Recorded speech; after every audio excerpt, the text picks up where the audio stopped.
Revelation 8. When he opened the seventh seal, there was silence in heaven for about half an hour, and I saw the 7 angels who stand before God, and to them were given 7 trumpets. Then another angel, having a golden censer, came and stood at the altar. He was given much incense, that he should offer it with the prayers of all the saints upon the golden altar which was before the throne. And the smoke of the incense, with the prayers of the saints, ascended before God from the angel's hand. Then the angel took the censer, filled it with fire from the altar, and threw it to the earth. And there were noises, thunderings, lightnings, and an earthquake. So the 7 angels who had the 7 trumpets prepared themselves to sound.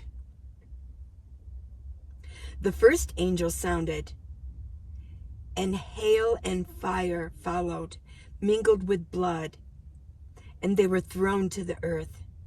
And 1/3 of the trees were burned up, and all green grass was burned up. Then the second angel sounded, and something like a great mountain burning with fire was thrown into the sea.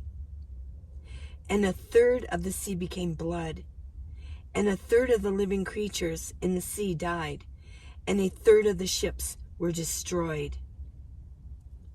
Then the third angel sounded, and a great star fell from heaven, burning like a torch, and it fell on 1/3 of the rivers and on the springs of water. The name of the star is Wormwood.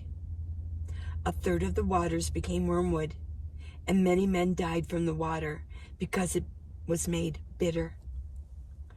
Then the fourth angel sounded, and 1/3 of the sun was struck, 1/3 of the moon, and 1/3 of the stars, so that 1/3 of them were darkened. 1/3 of the day did not shine, and likewise the night. And I looked, and I heard an angel flying through the midst of heaven, saying with a loud voice, "Woe, woe, woe to the inhabitants of the earth, because of the remaining blast of the trumpet of the 3 angels who are about to sound." Revelation 9. Then the 5th angel sounded, and I saw a star fallen from heaven to the earth. To him was given the key to the bottomless pit.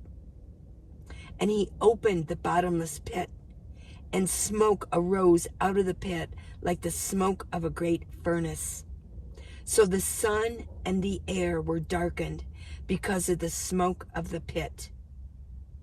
Then out of the smoke locusts came upon the earth, and to them was given power, as the scorpions of the earth have power. They were commanded not to harm the grass of the earth, or any green thing or any tree, but only those men who do not have the seal of God on their foreheads. And they were not given authority to kill them, but to torment them for 5 months. Their torment was like the torment of a scorpion when it strikes a man. In those days men will seek death and will not find it.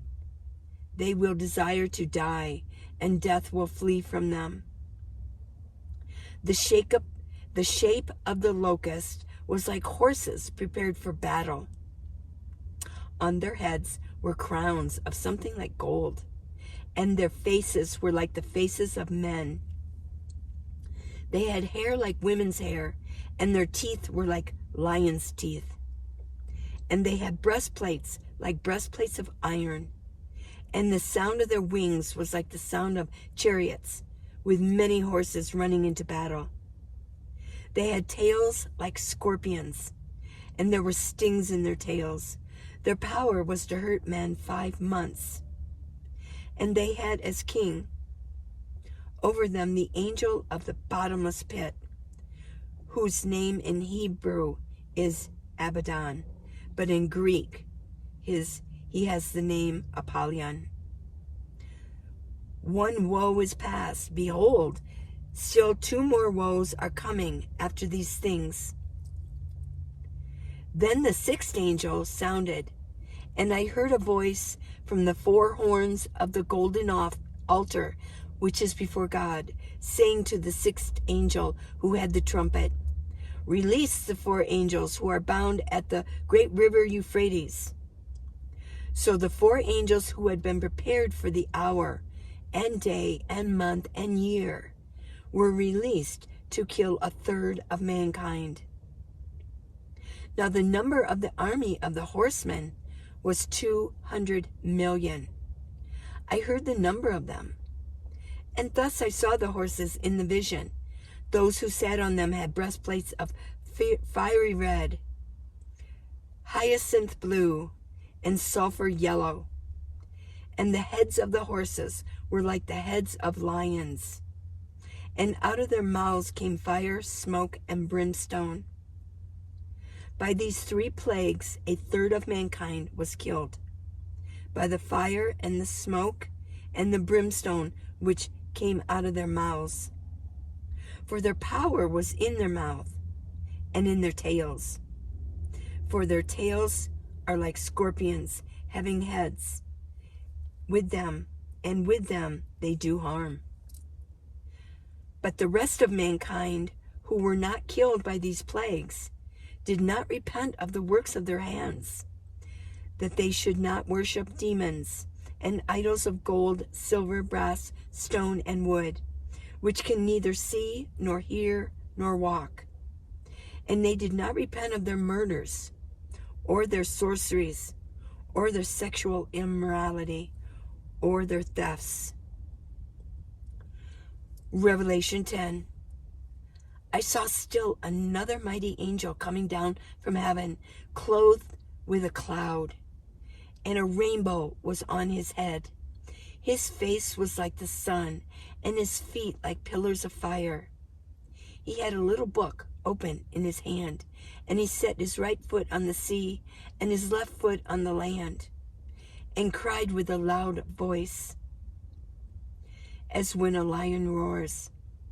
When he cried out, 7 thunders uttered their voices. Now when the 7 thunders uttered their voices, I was about to write, but I heard a voice from heaven saying to me, "Seal up the things which the 7 thunders uttered, and do not write them down." The angel whom I saw standing on the sea and on the land raised up his hand to heaven and swore by him who lives forever and ever, who created heaven and the things that are in it, the earth and the things that are in it, and the sea and the things that are in it, that there should be delay no longer. But in the days of the sounding of the 7th angel, when he is about to sound, the mystery of God would be finished, as he declared to his servants, the prophets. Then the voice which I heard from heaven spoke to me again and said, "Go, take the little book which is open in the hand of the angel who stands on the sea and on the earth." So I went to the angel and said to him, "Give me the little book."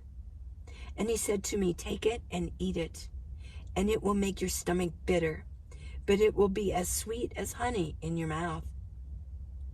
Then I took the little book out of the angel's hand.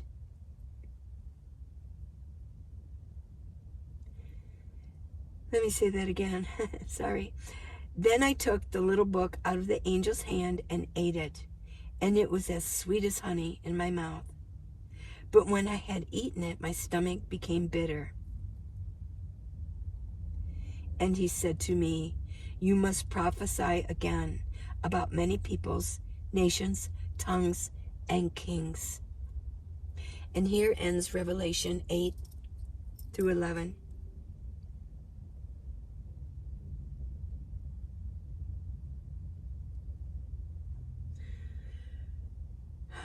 No, 8 through 10. Sorry about that. I know something, I hit something with my finger and it messed up and it distracted me. That's all I can say. So this has been Revelation 8 through 10. I hope you have a really good day. Until tomorrow.